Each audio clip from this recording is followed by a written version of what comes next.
Tadipatri municipal chairman 2-3 రోజుల కిందట నా పైన పాంప్లెట్ వేసినాడు.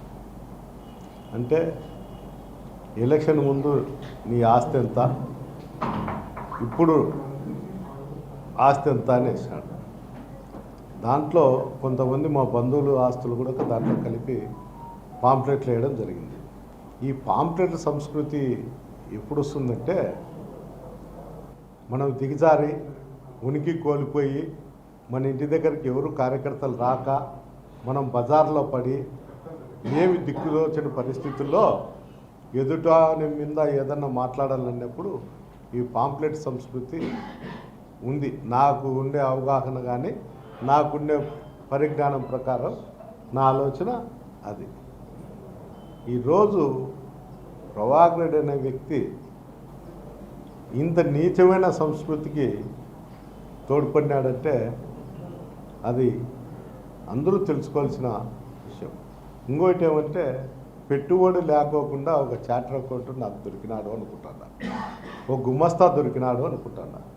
ఏంటంటే నా దగ్గర వచ్చి పని చేయకపోయినా పబ్లిక్కు తెలియజేస్తే ఎవడో వచ్చి నాకు పాంప్లెట్ ఇచ్చి మా ఆడిటర్కి నా ఆస్తి ఇంతని చైర్మన్ గారు గుమస్తా వచ్చి నాకు పంపించినాడని ఆ పాంప్లెట్ పంపించి దానిపైన చేస్తా. ఇది ఒక ఎత్తు. నేనేమో ఆస్తులు కొనిండేది, నేను నా కొడుకులు వ్యాపారం చేసే ఆస్తులు కొన్నా తప్ప నేను ఎక్కడ గుజరీ సామాన్లు దొంగతనాలు దోపిడీలు చేసి నేను కొనలే. అయ్యా, మేము కమాండర్ జీప్లో తిరిగేటప్పుడు కూడా 85లో 83లో కూడా నువ్వు మోటార్ సైకిల్లో తిరుగుతాను. మీ అన్న గెలుపు కోసము ఒకానొక టైంలో మా అన్న 10,000 చందా ఇచ్చి కొత్త జీపు తీసుకొచ్చి మీకు బీగాలు ఇచ్చిన పరిస్థితి.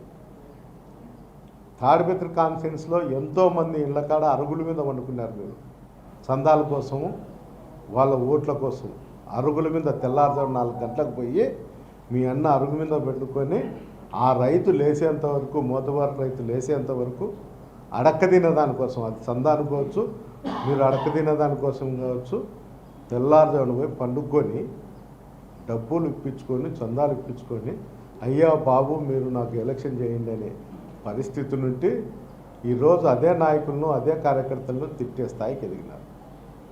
ఒక్కసారి మీ గతం గురించి ఆలోచన చేయండి. ఎవరిని పడితే వాళ్ళని మాట్లాడేది, ఏది మాట్లాడాలనేది ఆలోచన లేకుండా, పరిజ్ఞానం లేకుండా ఈ విధంగా తయారైన. రెండోది, నిన్న మున్సిపల్ కమిషనర్ గారికి సుందరీకరణ అని ఒక ఫోన్కు 200-250 ఇచ్చింది. అతనే నేను ఫోన్లకు ఉండే జెండాలు తొలగించను, ఓన్లీ నేను లైటింగ్ మాత్రమే వేసుకుంటా సుందరీకరణ, దానికి మీరు పర్మిషన్ ఇవ్వండి అని చెప్పి అడగడం జరిగింది. అతను జెండాలు పీకుతా అంటే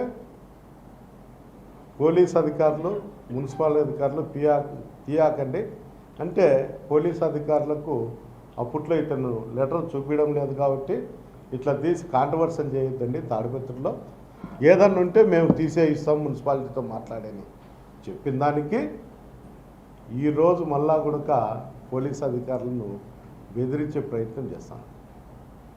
అంటే నువ్వే ఇచ్చి నువ్వే పర్మిషన్ మున్సిపాలిటీలో తీసుకొని మేము లైటింగ్ మాత్రమే వేసుకుంటాం, జెండాలు పోమని చెప్తూ జెండాలు పీకేదానికి ప్రయత్నం చేస్తూ ఏదో సిచ్యువేషన్ క్రియేట్ చేసి వైఎస్ఆర్ కార్యకర్తలను రెచ్చగొట్టి అక్కడ ఏదన్నా గలాటలు జరిగితే, లా అండ్ ఆర్డర్ ప్రాబ్లం సృష్టించితే ప్రజల్లోకి అతను పొరపాటున ఎవరైనా వైఎస్ఆర్ సిపి కార్యకర్తలు కోపంతో అతనిపైన దాడి చేసి దెబ్బలు తింటే దాని సాకుగా పెట్టుకొని ప్రజల్లోకి వెళ్ళాలనే ఆలోచన తప్ప అతను ఏరే విధంగా ఏం లేదు.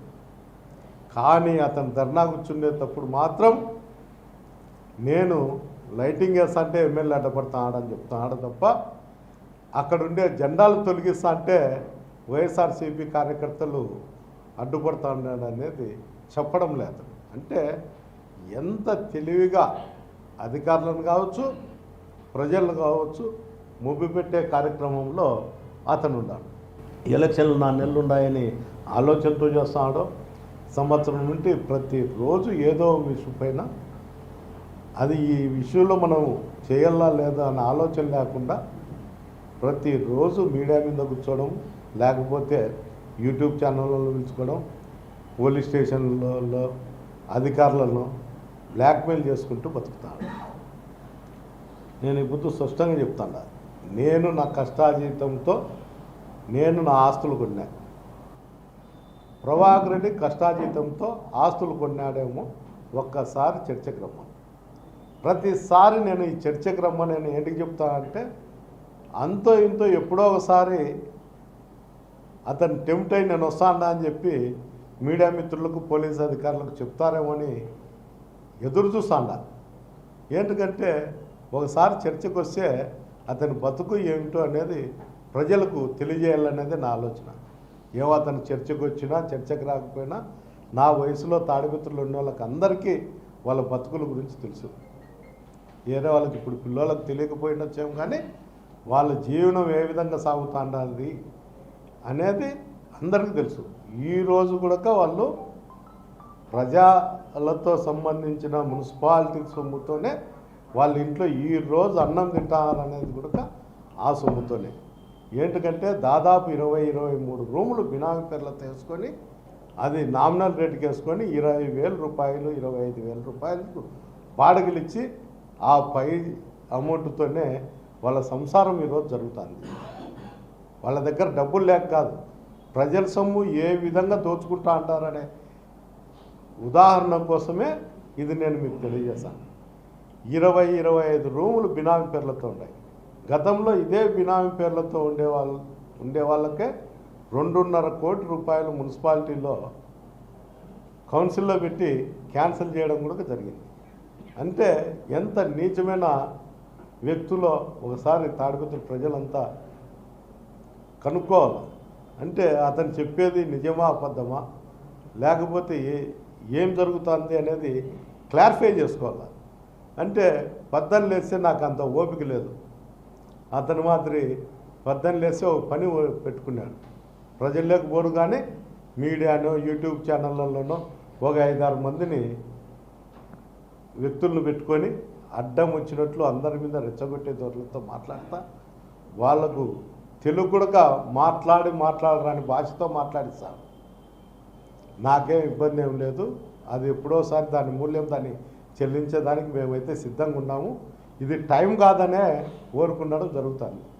నేను చెల్లించకపోయినా మా కార్యకర్తలు కానీ మా నాయకులు కానీ ఊరుకునే పరిస్థితి లేరు. అంటే ఆ స్థాయి మితిమిరిపోయింది. అంటే వ్యక్తిగత దూషణలకు పోయే పరిస్థితికి వచ్చింది. అతనేమన్నా దీనికి ఇదంతా కారణం ఏమంటే, ఎలక్షన్ల ముందు ప్రభాకర్ రెడ్డి నా గురించి ప్రజలకు చెప్పిండేది వేరు, ఇప్పుడు జరుగుతుండేది వేరు. తాడిపత్రి కాన్ఫరెన్స్లో ఒక మార్పు తీసుకొచ్చింది. స్వేచ్ఛ అంటే ఎట్లుంటుంది, బానిసత్వం అంటే ఎట్లుంటుంది అనేది ఒక విధంగా తీసుకురావడం జరిగింది. నేను ఇప్పుడు కూడా లా అండ్ ఆర్డర్ను కాపాడాలనేది నా ఆలోచన. ఆ ఆలోచన నుండి నేనైతే ఎలక్షన్లు అయిపోయేంత వరకు దాన్ని డిమోట్ కూడా చేయలేను. అయిపోయిన తర్వాత అయితే ఖచ్చితంగా 2-3 నెలల్లో నేను మళ్ళా గతంలో నేను ఎట్లున్నానో 85 నుండి 2003-2004 వరకు నేను ఏ విధంగా ఉన్నానో ఆ రూపం అయితే నేను కూడా ఒక 4 నెలలో 3 నెలల్లో చూపించాలనే ఆలోచన కూడా అది నా ఆలోచన కూడా అదే ఉంది. అది కూడా నా వ్యక్తిగతంగా వాళ్ళ కుటుంబం మీద మాత్రమే, ప్రజల మీద ఏం కాదు. ఎవరో 500-10 వానికి అనుచరులు ఉన్నారు, నోరు జాగ్రత్తగా పెట్టుకోకుండా ఇష్టం వచ్చినట్లు మాట్లాడుతున్నారు వ్యక్తి. దీని మూల్యం అయితే నేను ఖచ్చితంగా తీర్చుకోకుండా పోయే ప్రసక్తి లేదు. ఏంటంటే మనం కూడా దేవుని ముక్కుంటున్నాం. దేవుని ముక్కునేటప్పుడు ఏమంటారంటే, ముక్కున్నప్పుడు మా కోరిక నెరవేరితే మళ్ళీ నీ దగ్గరకు వస్తా స్వామి అని ముక్కుంటాం. ముక్కున్నప్పుడు మనకు నెరవేరకపోని మళ్ళీ ఆ దేవుని దగ్గరకు పోయి వస్తానే ఉంటాం. అందువల్ల నేను కూడా నా జీవితం మర్చిపోతే అందరికి కూడా పెద్దారెడ్డి ఇంత సామ్యుడిగా ఉన్నాడు అని దావుంటి వాడు కూడా నన్ను కాలుతో దండిపోతారు. నేను కాలుతో దండించుకునే పరిస్థితుల్లో ఎప్పటికీ లేను. ఒక్కసారి అయితే నా పాత జీవితంలోకి నేను ఒకసారి అయితే పోవాలనే ఆలోచన అయితే ఉంది, కానీ అది ఎలక్షన్లు అయిపోయిన తర్వాతనే నా పాత జీవితంలోకి నేను ఖచ్చితంగా 3-4 నెలలు అయితే పోతా. పోయి నాకు ఎవరు కావాల్సింటే వాళ్ళని ఎదుర్కొంటా తప్ప నేను ఏరే విధంగా ఉన్నాను. ఇది కూడా నా ఓర్పు పరీక్ష, ఇది నాకేం ఏరే విధంగా లేదు.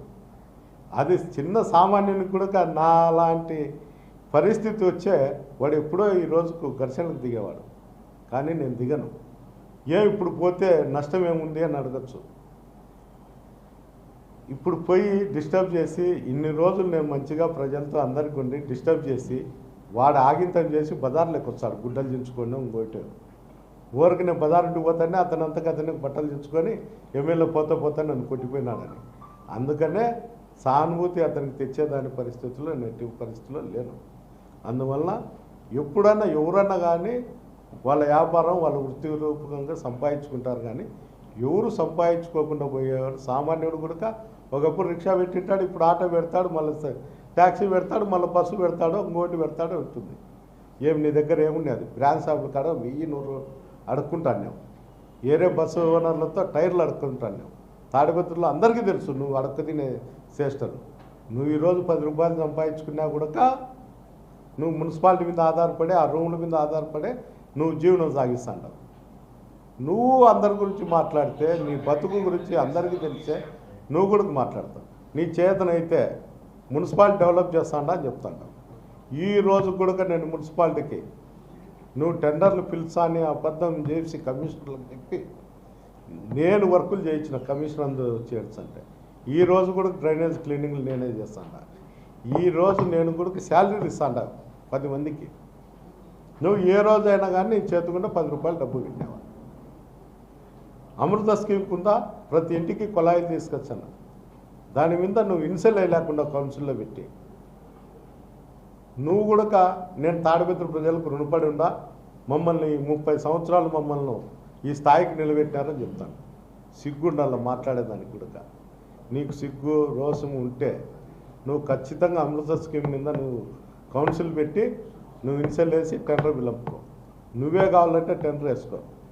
ప్రజలకు మేలు చేయాలనే ఆలోచన నీలో ఉండాలి, కానీ నువ్వేందో జిమ్ముక్కులు చేసి ఎదుటివాని డైవర్ట్ చేసి ఏదో రూపంలో నువ్వు లబ్ధి పొందాలని చూస్తే ఎవరు ఇక్కడ తాడిపత్రి ప్రజలు అందరూ కనుక్కున్నారు.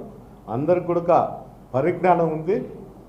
గతంలో మాదిరి నువ్వు ఒకరిని శాసించుతే భయపడి ఓరుకునే పరిస్థితి ఈరోజు తాడిపత్రి ప్రజల్లో లేదు. ఈరోజు అందరూ చైతన్యవంతులైనారు. దయచేసి జిమ్ముక్కులు చేసి ప్రజలను మొబ్బిపెట్టి ఏదో రూపంలో నువ్వు లబ్ధి చెందే రోజులు అయితే పోయినాయి. ఏదైనా ఉంటే స్వచ్ఛందంగా రాజకీయాలు చేయి, రాజకీయాలకు రుణపడి ఉండు. అంతే తప్ప నీ ఇష్టం వచ్చినట్టు నువ్వు లెటర్లు ఇచ్చేది, నీ ఇష్టం వచ్చినప్పుడు దాన్ని బ్లాక్మెయిల్ చేసేది, ఈ విధంగా చేయడం అనేది తప్పు. ఈవెన్ కింద అధికారులే కాదు, జిల్లా అధికారులు సైతం భయపడించుకుంటాను. కనీసం ఏదో అతను ఏం మాయ చేస్తాడేమో, కానీ అందరూ కూడా అతని మీద వచ్చేటప్పటికి ఏదో ఒక సాఫ్ట్ కార్నరో లేకపోతే ఒక భయమో లేకపోతే వివిధ రకాల కారణాల్లో నాకు తెలుసు, కానీ అందరూ ఆలోచన చేసే పరిస్థితికి ఈరోజు వచ్చిన ప్రతి ఒక్కరిని బ్లాక్మెయిల్ చేస్తాడు అధికారులు. దయచేసి చైర్మన్ గారు, నువ్వు దయచేసి ఇలాంటి ఆలోచనలు మానుకో. దేవుడు కూడా నీకు మంచి బుద్ధి ప్రసాదించాలని నేను కూడా కోరుకుంటాను. కదా ఇప్పుడు కూడా చెప్తున్నా కదా, ఇప్పుడు కూడా చెప్తా కూడా కొంతమంది మీద మాత్రమే అది జరుగుతుంది. లేకపోతే ప్రతి ఒక్కడు రాయేస్తంటూనే ఉంటాడు. నాకు అంత ఓపిక కూడా నశించింది. 60 ఏళ్ల వయసులో నేను మానుకోవాలనే నేను మానుకున్నా, కానీ ఎవడో చెప్తేనో ఏదో నాకు ఇబ్బంది జరుగుతుందని నేను మానుకోలే. ఒక వాతావరణం తాడిపత్రిలో 30 సంవత్సరాల నుండి ఏకఛత్రాధిపత్యంగా అక్కడ ఉంటే హింస చూడలేకనే ఒక మార్పు తేవాలనే నేను మార్పు తెచ్చినా తప్ప ఏరే విధంగా అనేది ఏం లేదు. ఇంకా నన్ను దావుంటి పోయేవాడు కూడా అనామకుడు కూడా కాలుతుందంత అంటే తన్నించుకుంటే అంత సాహసం అయితే నేను చేయలేను.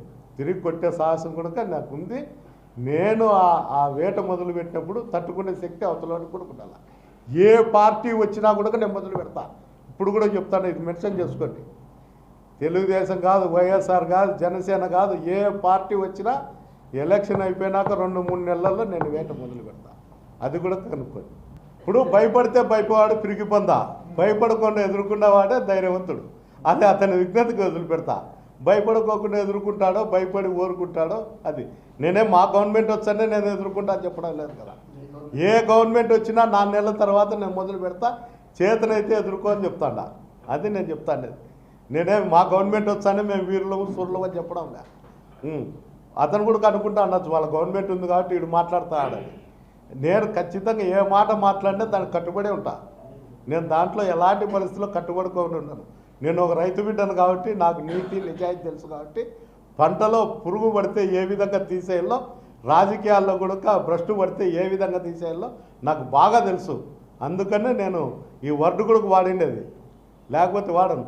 నేను రైతు బిడ్డను కాబట్టి క్రిమికీటకాలు పొలంలో ఏ విధంగా ఉంటే తీసేయాలనో, రాజకీయాల్లో కూడా ఏ విధంగా ఇట్లా అడ్డదారిలో వచ్చి నానాకు భ్రష్టు పట్టించి అందరినీ రెచ్చగొట్టి ఎంతోమంది ప్రజలను ఇబ్బంది పెడితే చూస్తూ ఊరుకుండే